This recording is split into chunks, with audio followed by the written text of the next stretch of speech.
36 నుంచి oil export చేస్తాం. 36 నుంచి జ్ఞాపకం పెట్టుకోండి.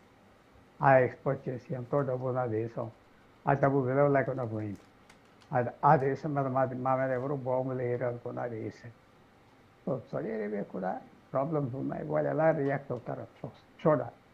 ఏదో అలయన్స్ పెట్టుకున్నారు పాకిస్తాన్తో, టర్కీ. అది పెద్ద ఉపయోగపడే అలయన్స్ కాదు. ఎందుకంటే ఇప్పుడు నిజంగా సీరియస్ అలయన్స్ అయితే వాళ్ళు వెళ్ళి ఇరాన్ అటాక్ చేయాలి, హూతీ యమన్ నుంచి వచ్చే వాళ్ళని అటాక్ చేయాలి కదా. చేయట్లేదు కదా. ఆ అలయన్స్ సింపుల్గా ఒక దేశం మీద ఫోకస్ అవుతున్నారు. పాకిస్తాన్ సృష్టించిన అలయన్స్ అంటే భారతదేశం మీద అంతే. అంటే భారతదేశాన్ని అటాక్ చేస్తారని కాదు, మనకి థ్రెటన్ చేయడానికి దానికి ఉపయోగం. మిగతా ఏ దేశం అది పట్టించుకోదు. ఇరాన్ పట్టించుకోదు. ఇంక ఇరాన్ పట్టించుకోకపోతే ఏంటి సౌదీ అరేబియాకి ఎవరు కావాలి? సో ఇవన్నీ ఉన్నాయి. సో ట్రంప్ అడుగు వెనక్కి తీసుకుంటున్నాడంటే ఆయన ప్రాబ్లం అది. ఆయన సొంతంగా నిర్ణయాలు తీసుకుంటాడు. ఎవరిని ఒక నిర్ణయానికి వచ్చాడు. ఎక్స్పర్ట్స్తో మాట్లాడాడు. చాలామంది ఎక్స్పర్ట్స్ ముందర యుద్ధానికి వెళ్ళిపోదాం అన్నారు, ఇప్పుడు వద్దంటున్నారు. సో ఆ ఎక్స్పర్ట్స్కి వెళ్తున్నాడు. Different set of experts. ఇజ్రాయెల్తో లింక్ అయిన కాదు, వేరే వాళ్ళు. ఓకే. అండ్ సార్ ఇప్పుడేమో ఓవైపు ఒమాన్తో యుఎస్ చర్చలు జరుపుతూ ఉంది ఇటువైపు, మరోవైపు చూస్తేనేమో ఆయిల్ ట్యాంకర్స్ పైన మిజైల్ అటాక్స్ జరగడము. అంటే ఇరాన్ ఫాలో అవుతున్నటువంటి డబుల్ గేమ్కి ఇది ఒక ఎగ్జాంపుల్ అనుకోవచ్చా సార్? ఇరాన్ పూర్తిగా ఏమిటంటే అమెరికన్ డిమాండ్ చేస్తుంది, ఓడిపోయారని చెప్పేస్తుంది. తర్వాత ఏంటి, ఒమాన్ దగ్గర నుంచి రూట్ ఉన్నది, అసలు ఇరాన్ సైడ్ వెళ్ళక్కర్లేదు. హోర్మోజ్లో ఇప్పటి నుంచో ఆ రూటే చాలామంది వాడేవారు, కానీ అది వాడటానికి వీలేదు. మా రూట్ వాడాలని ఇరాన్ కండిషన్ పెట్టి, అదేంటంటే లేకపోతే మీ మీద వెళ్ళే షిప్స్ మీద అటాక్ చేస్తాం. అది మనకు వచ్చిన ప్రాబ్లం. ఒమాన్ పక్కన నుంచి వెళ్ళిపోతే రూట్ ఉన్నది, ఇరాన్కి సంబంధం లేదు. ఒమాన్ వాటర్స్ 3 మైళ్ళు దూరం వరకు బయట ఒమాన్ వాటర్స్, టెరిటోరియల్ వాటర్స్ అంటారు. వాటర్స్ అక్కడి నుంచి వెళ్ళటానికి దారి ఉన్నది, లోతు ఉన్నది, నీరు ఉన్నది, అన్నీ ఉన్నాయి. ఇరాన్ చెప్పేది ఏంటంటే అక్కడి నుంచి వెళ్ళకూడదు, మేము చెప్పేది మీద రోడ్డు మీద వెళ్ళాలని. అది సో మరి యుద్ధం వచ్చాక పరిణామాలు ఒక్కసారి ఇలా ఉంటాయి, అలా ఉంటాయి. యుద్ధంలో దిగ్గానే ఏ కండిషన్స్ ఒప్పుకుంటాం, ఏ కండిషన్స్ ఒప్పుకోం, అన్నీ చూడాలి. ఎలాంటి కండిషన్స్ ఏంటి. ఎలాగైనా ముందల ఆయిల్ వెళ్ళటానికి ప్రయత్నం చేస్తున్నారు ట్రంప్. హార్మోజ్ నుంచి ఆయిల్ వెళ్ళిపోతే మిగతా అన్ని చూసుకోవచ్చు అని ఒక ఆలోచన. ముందర బయటికి రావాలి, యుద్ధం ఆగిందని. ఇప్పుడు వరకు రాలేకపోయింది. అవును.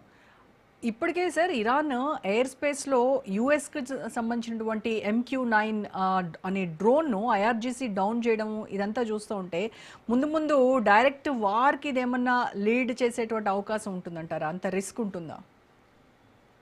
చెప్పలేము, ఫ్యూచర్లో ఎలా ఉంటారో చెప్పలేము. ఇప్పుడు ఫస్ట్ ఏంటంటే యుద్ధం ఆఫ్ చేయాలి, ఆయిల్ ధరలు పడాలి. అది main thing, most important thing. అది ఇంక ఏది ఎక్కర్లేదు అన్నాడు. న్యూక్లియర్ కూడా మనం మాట్లాడుకుందాం, ఇప్పుడే సంతకం పెట్టక్కర్లేదు అన్నాడు. ఎందుకంటే ఆ టెన్షన్ తగ్గించాలి, లేకపోతే కష్టమైంది. సో అది ఇంట్రెస్టింగ్ సిచ్యువేషన్ వచ్చింది. ఎవరైతే యుద్ధం స్టార్ట్ చేశారో సాధారణంగా వాళ్ళే ఓడిపోతారు. హిస్టరీలో యుద్ధం స్టార్ట్ చేసిన వాళ్ళే సాధారణంగా ఓడిపోతారు. ఇది పెక్యులర్గా అమెరికన్ యుద్ధం లేకుండా ఇవన్నీ సాధించుకున్నారు. యుద్ధం పెట్టి తప్పుడు సలహా మీద అగ్రెసివ్గా వెళ్ళిపోయాడు డొనాల్డ్ ట్రంప్. వాళ్ళు తిరిగి అటాక్ చేస్తారు అనుకోలేదు, అటాక్ చేశారు. అనుకోలే అవుతుంది ఇప్పుడు లైఫ్లో ఏంటి, యుద్ధంలో ఏంటి అన్నిటి. సో అలాగే అయింది. సో ఇవన్నీ మీరు చూస్తూ ఉంటే ట్రంప్ ఫిబ్రవరి 28న వార్ ఇంకో 2 రోజుల్లో అయిపోతుంది అనుకున్నారు, అవ్వలేదు. దాంతోపాటు వాడి ఆర్మీ, వాడి వార్ సెక్రటరీ కూడా సరిగ్గా ప్లాన్ చేసుకోలేదు. ఇంతవరకు వస్తుందని వాడికి తెలియదు, అనుభవం లేదు, ఏం లేదు.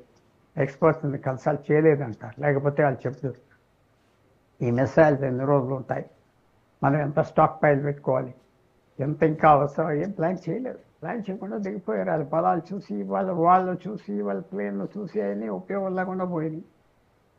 షిప్స్ కూడా దూరంగా పెట్టుకున్నారు. ఎందుకంటే ఒక బాంబ్ అటాక్ చేసి ముంచేస్తే ఒక షిప్ని అపరదిష్ట పెద్ద గొడవ అయిపోతుందని దూరంగా పెట్టుకున్నారు, చాలా దూరంగా పెట్టుకున్నారు షిప్ అమెరికా. అందువల్ల ఈ చేంజెస్ అండ్ వార్ఫేర్ వచ్చినాయి, అనుకోని పరిస్థితులు తేలిని.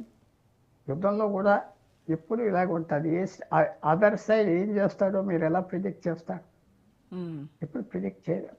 సో అమెరికా అంత శక్తి, అంత మేధావి శక్తి, అంత ఎక్స్పీరియన్స్, అన్ని థింక్ ట్యాంక్స్, యూనివర్సిటీస్ అన్నీ ఉన్నది ఫెయిల్ అయిపోయారు ఈ విషయం. ఎందుకంటే సలహాలు తీసుకోలేదు, సలహాలు తీసుకోకుండా మళ్ళీ ఎవరైనా పెడతారని వెళ్ళిపోయారు. సో రివర్స్ మాత్రం వచ్చింది.